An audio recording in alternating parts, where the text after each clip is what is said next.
ভাবতাম, তাহলে বিশ্বাস করে আমি এটা কখনোই করতাম না। আমার আসলে এখন উপলব্ধি হচ্ছে আজকে সেই এটা না অনেক সুন্দর, মানে অনেক ভালো লাগতেছে। যাক, কিছু ছবি তুলে নেই, একটা পোস্ট নিয়ে নেই।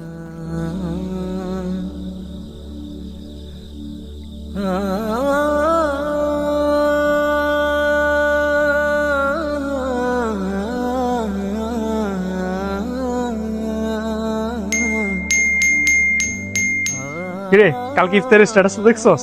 জি মামা, তো এটা তো ফাটাইয়া দিছো, সবাই লাইক কমেন্ট করতেছে, আমাকে বলতেছে কিরে তোর বন্ধু দিদি কি ইফতার করতেছে, তুই কি করস? আরে প্রতিদিনই বুঝছস, এক এক দিন এক এক জায়গায় করতেছি, ইফতার পার্টি রেডি আছে। তোর লাইফটা সেই সেই রে মামা, সেই। আরে জীবনের life কয়দিন, আমরা যদি কোথায় এনজয় পাবো? না করতে পারি।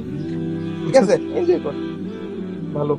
কত মানুষ আছে মামা এরকম এনজয় করতে পারে না, যেমন দেখ আমি এরকম এনজয় করতে পারি না, তোর সঙ্গে যাই এই আবার আমার লাইফ বন্ধু। আরে না, কিন্তু বিষয় না, থাক, চিল ব্রো। মামা ডাক দেন।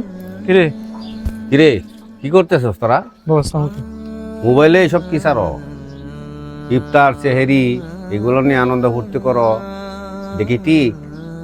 ও ফেসবুকে তোমার যুগে তো বাবা এটা ছিল না বাবা, আমি তোমাকে একটু আগেও বলছি বাবা, তোমার যুগে এটা ছিল না, আমাদের যুগে এটা। তোমরা যে মানদাতা আমলে বাবা, তোমরা কি আর এটার মর্ম বুঝবা? আমাদের এই আধুনিক যুগের স্ট্যাটাস এগুলো তোমরা বুঝবা না বাবা, এখন এগুলো দিতে হয়, বুঝছো? যাই বলিস বাবা, সাধারণ ফ্যামিলির লোক একটু চিন্তা ভাবনা করে চলা লাগে। এখনো দেশের অনেক মানুষ সেহেরি ইফতার পাচ্ছে না। এটা আমাদের বিভিন্ন খবরে আমরা দেখি, বিভিন্ন পোস্টে, টিভির খবরে, পেপারে এগুলো আমরা দেখি, রাস্তাঘাটে আলোচনা গবেষণা হয়। আমাদের এই বাংলাদেশে এখন পর্যন্ত অনেকেই সেহেরি ইফতার ঠিকমতে বুক করতে পারছে না। আর তোমরা যে সেহেরি ইফতার নিয়ে নানান ধরনের উল্লাস প্রকাশ করছো ফেসবুকে, এটা আমার মনে হয় বেশি বাড়াবাড়ি করছো। আচ্ছা বাবা, আমার ভুল হয়েছে, আমি আসলে ওইভাবে চিন্তা করি নাই, আমি এখন বুঝতে পারছি। And কথাটা কিন্তু সত্যি, যদি আমি তোমার মতো করে ভাবতাম, তাহলে বিশ্বাস করে আমি এটা কখনোই করতাম না।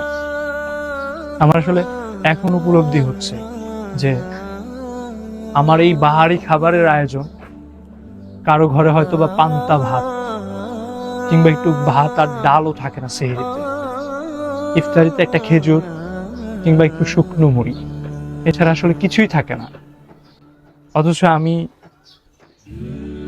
আমি প্রচুর, মানে আমার নিজের প্রতি এখন না গিলটি ফিল হচ্ছে যে আমি এতগুলা খাবার নিয়ে স্ট্যাটাস দিতাম, এটা সেটা, আসলে খেতে তো অল্পই পারতাম, শুধু নষ্ট করতাম। আল্লাহ যেন আমাদের সকলকে এই বুঝটা দেয়।